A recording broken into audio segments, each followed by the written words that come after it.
Stay tuned for tonight's adventure with the Fat Man. Okay, here we go.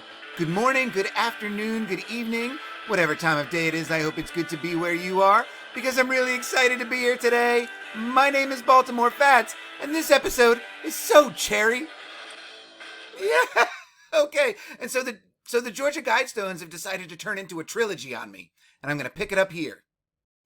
So not only do I think the Georgia Guidestones were built by the Enoch Society, I think I figured out who R.C. Christian was, or who he may have represented anyway. And that story starts with William Henry Emerson, right? Big Doc, right? And there he is. And you may remember that it was rumored that he was the guiding spirit behind the formation of the Enoch Society here. Because everything eventually connects to Baltimore, right? And the connection between the Georgia Guidestones and Baltimore and Mud City come through this guy right here, Big Doc, right? He's Big Doc because he gets his doctorate from Johns Hopkins University, and he's a graduate of the United States Naval Academy. So again, military and technology going hand in hand at the turn of the 20th century. No doubt about it, right? And so seeing these connections and knowing how I like to run things, right? I figured it was time to go right through Falcon's Maze, right? And look at the history of his name, right? And so the surname Emerson was found in Durham, where they held a family seat from very ancient times, that some say well before the Norman conquest and the arrival of Duke William at Hastings in 1066. And so what does it mean to be there before William the Conqueror, right? It means they're Anglo-Saxon, right? And so it says that Emerson is a surname derived from the Anglo-Saxon Emar Sinu, meaning son of Emar. Another origin has been suggested as starting with the Old French epic hero Emery de Narbonne, which passed into the Italian as Amerigo. And now that's kind of interesting because the man that America is named after, his name was Amerigo Vespucci. And so subsequently into English as Emory, Amory, or Imre, among others. And these variations may play an important part coming down the line. Right? And it closes by saying Emerson is thought to, look at this terrible English. Right?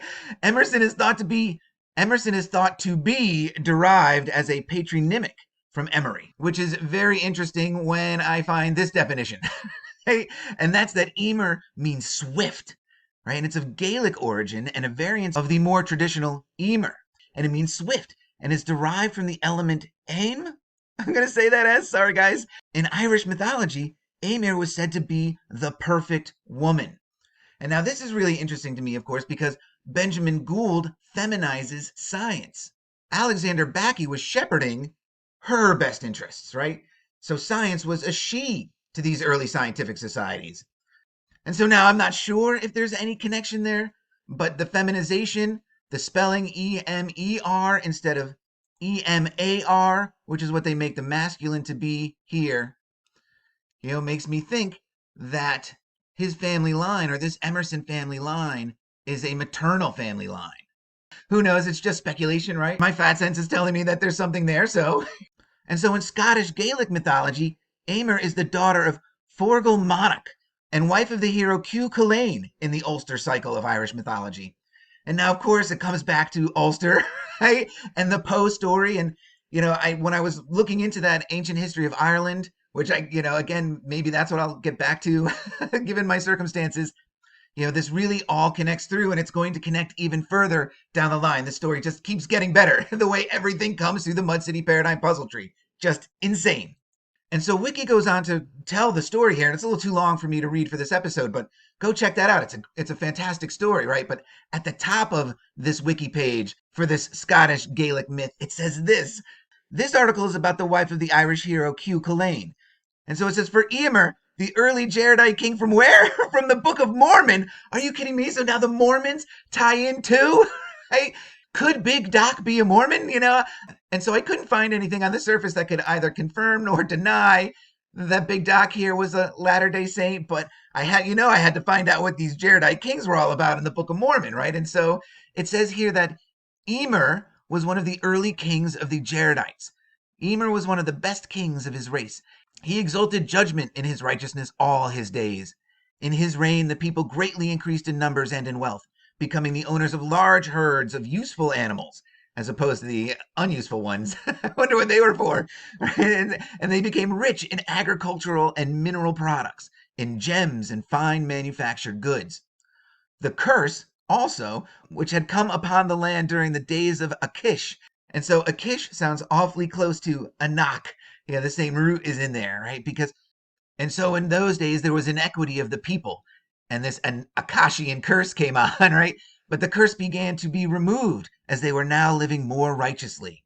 So breaking free. And so Emer reigns for 62 years, right? But it's not evident whether this period covers the whole of his reign or not. When he died, full of years and honor, he was succeeded by one of his numerous sons named Coriantum.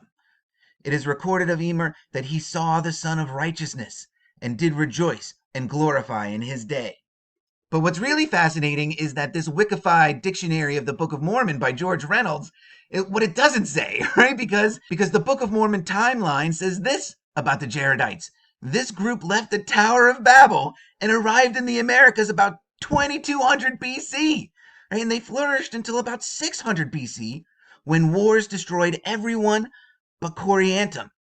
And so now that's interesting because it said that he reigned for 62 years, that Emer reigned for 62 years, but this from 2200 BC to 600, think about that. That's 1600 years, right? And so, wonky timeline there, but and so now, of course, I don't really have an understanding of what the Book of Mormon is, having never read it or anything like that. So really amazing that they trace their origins back to the Tower of Babel and the scattering of all the languages and coming to America then. And now think about that when you think about, the idea of false narratives and everything. And you think about all the channels looking at, what America was like, say, 2200 BC and who was here and who wasn't here. Having an Arabic people from Babylon, in America in 2200 BC, I wonder what that does to those other narratives, right? I mean, because it has to be considered, certainly now, it's really jumping in. I mean, it wants to be considered, but I'm just not sure how the Jaredites and William Henry Emerson may fit in with the story of William Morgan and Lucinda Pendleton and Joseph Smith and this crazy triangle here, right? But there are connections happening. That just happened. And so now getting back to Big Doc here, right? He was born on June 17th, 1860, and he dies November 13th, 1924. Born in Tunnel Hill, Georgia, and now Tunnel Hill is a relatively recent town, only created in the 1840s because they blasted a hole through a mountain there for the railroad. And his parents were Matilda Caroline Austin and Caleb J. Emerson. And now I think this is interesting. Not only is there a Carol in here, but another connection with Texas, right? Because Alexander Dallas Backey, and now we have Matilda Caroline Austin. So Texas really coming in strong recently, right? And now one thing about his mother, right? What's interesting about Matilda is that she was the wife of William the Conqueror, right? She was Matilda of Flanders. Stupid Flanders. But I thought it would be fun to mention that anytime you see king and queen faces on archways at churches or around stained glass windows, right, they represent William the Conqueror and Matilda of Flanders. So not only is there Matilda, right, his father's name was Caleb. And that's interesting because Caleb was one of the 12 spies sent by Moses into Canaan. And he helps drive out the descendants of Anak from Hebron. And so it's curious that Big Doc would start a secret society named after Anak, when his father's namesake helped drive out the descendants of Anak. Could he figuratively and symbolically be making up for the sins of his father in this? I don't know. Yeah, it's kind of an interesting little thought there. But right, so moving on with his story, right, at the age of 16, he joins the Naval Academy and he graduates in 1880, where he spends the next several years as an officer in the Navy before enrolling in graduate studies at Johns Hopkins in October 1883. And he graduates with his doctorate in 1886. Where he then accepts a faculty position at the South Carolina Military Academy, now called the Citadel. And so this is the logo for the Citadel, right? And it was formed in 1842, and it's the Military College of South Carolina. And now this is kind of interesting because I want to keep in mind that the Carolinas at one time were under the proprietorship of the Earls of Shaftesbury, or at least joint proprietorship of them. And so I'm very curious as to what land the Shaftesburys held. And hopefully I remember to come back to that later. All right, so again, though, just very significant military ties with William Henry Emerson here. And so this is kind of it. This is just about everything the gatekeepers at Wiki want us to know about Big Doc over here, right? But they do tell us that he was a member of the Phi Kappa Phi Honor Society and the Alpha Tau Omega fraternity. And so now this is interesting, the Greek orders coming in and the symbol for the Anak Society being a cyclops, and the idea that the Nephilim were the Greek cyclops. Kind of interesting here. So I wanted to find out, quickly what I could about Phi Kappa Phi. All right, so here's their logo here. They were founded on March 15th, somewhere nearish the Ides of March, 1897.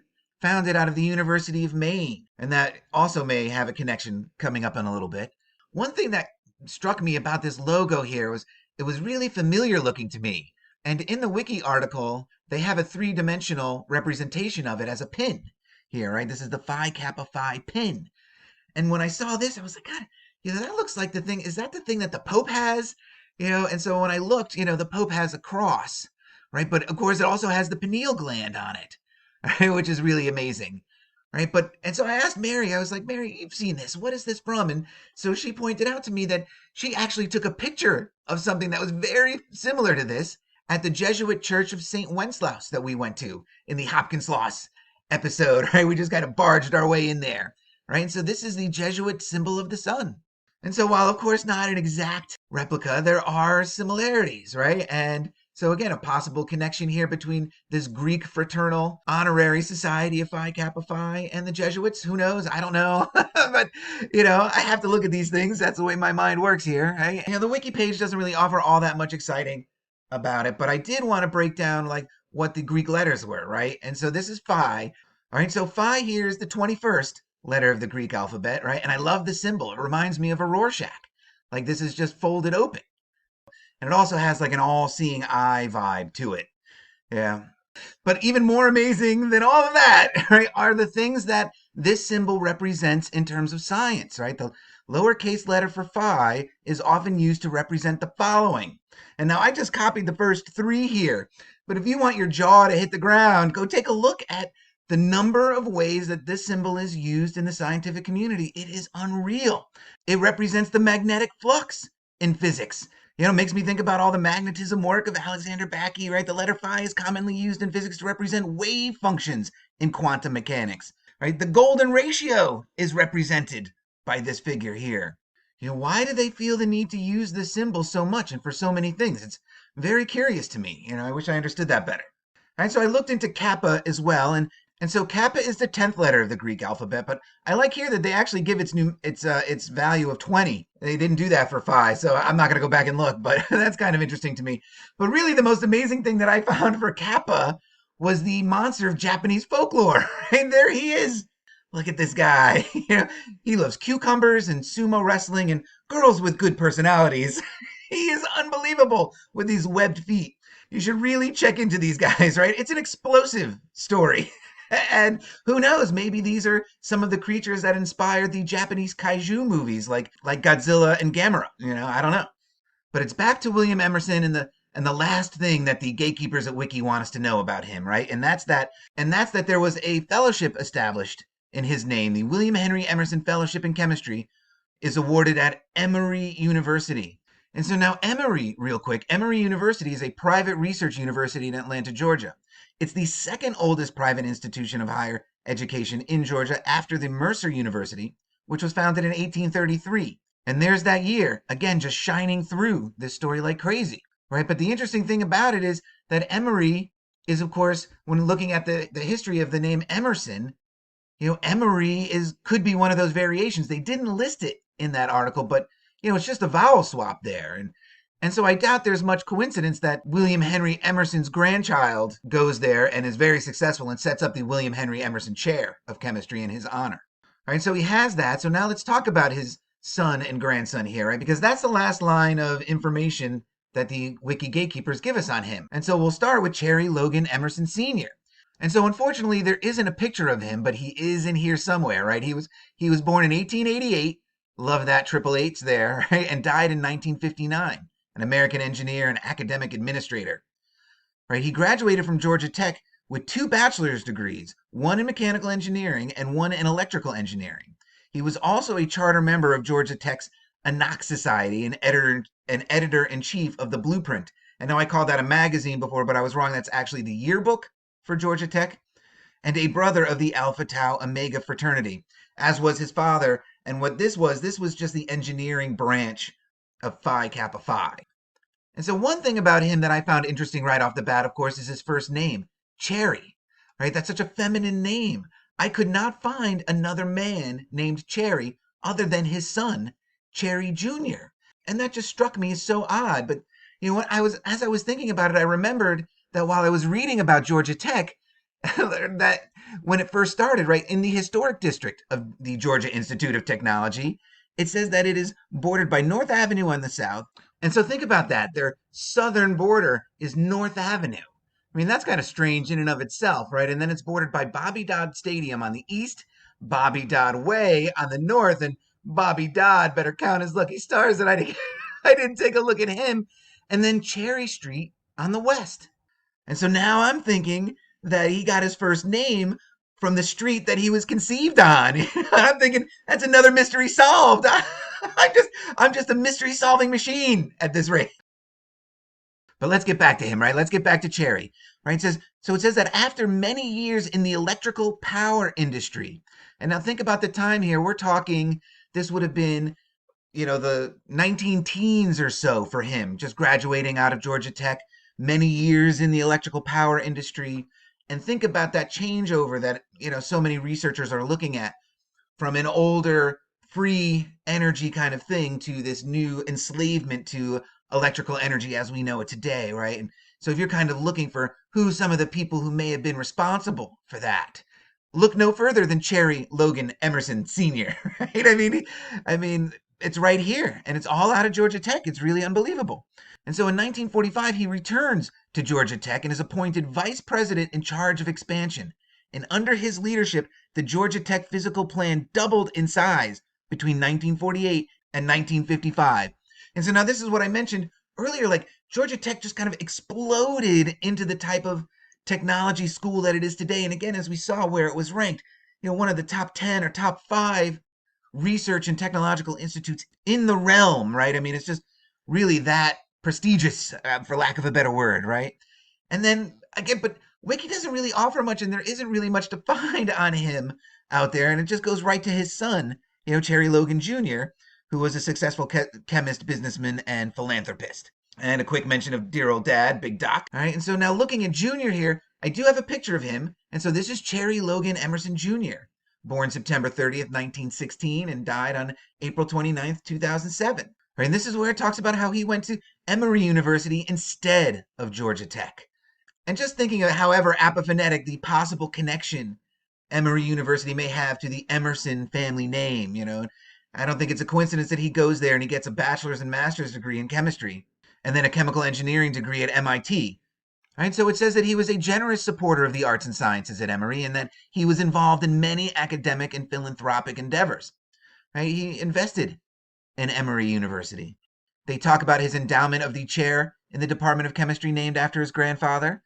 And there's Cherry Logan Emerson Hall, which houses research programs in chemistry named after him. Right? And he also, this is very interesting, he endows Mary L. Emerson, and I didn't look into her, of course I only brought this out so far, into her chair of piano studies. Interesting music kind of tying in here a little bit. Because there's also a concert hall named after him. And it says that his numerous patents ranged from a lightweight ceramic particle still used by NASA. And so now I know there are videos out there on the electrical and frequency uses of ceramics and things like that. So, very interesting that he has a patent in some of this that NASA's still using, right? And he also has a patent for an adhesive system for shoes, right? So he patented horse glue? I don't know.